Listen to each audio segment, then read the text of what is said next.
Hello అందరికీ నమస్తే అండి. ఇవాళ పౌర్ణమి గ్రహణంతో వచ్చింది కదా.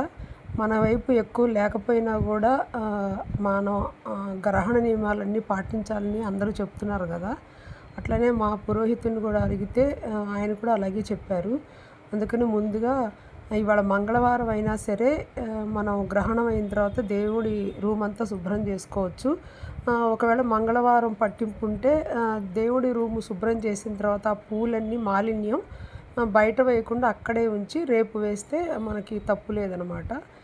ఇంకా రేపు పొద్దున్నే అయితే నాకు కుదరదని చెప్పేసి మొత్తం దేవుడి రూమ్ అంతా తడిగుడ్డ పెట్టి తుడిచేసి ఫస్టు పటాలన్నీ తీసి క్లీన్గా తుడిచేసుకున్న తర్వాత జువ్వాది పౌడర్ ఉంటుంది కదండి, అది గంధంలో కలిపి మంచిగా బొట్టది పెట్టాను. తర్వాత ఈ బ్లౌజ్ పీసు వేస్తాను కింద, పటాలు ఊరికే పెట్టను నేను, ఎందుకంటే అట్లా పెట్టకూడదు అంటారు కదా.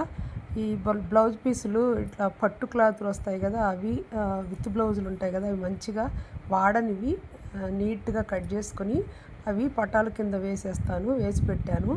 ఇంకా మొత్తం క్లీనింగ్ అయిపోయిన తర్వాత దేవుడి పటాలన్నిటికీ బొట్టది పెట్టేసి ఇలా గంధంలో ఇది కలుపుతానండి, జువాది పౌడర్ కలిపి బొట్టది పెట్టేశాను. ఈ బొట్టు పెట్టి ముగ్గులన్నీ వేసేసి రేపు పూజకైతే మంచిగా రెడీ చేసుకున్నాను. దేవుడి రూమ్ శుభ్రం చేసిన తర్వాత ఎంత ప్రశాంతంగా ఉంటుంది మనసు, చక్కగా పూజ చేయాలనిపిస్తుంది. ఏమాత్రం దువ్వున్నా కూడా అసలు ఏంటో మనసుకు బాధగా అనిపిస్తుంది.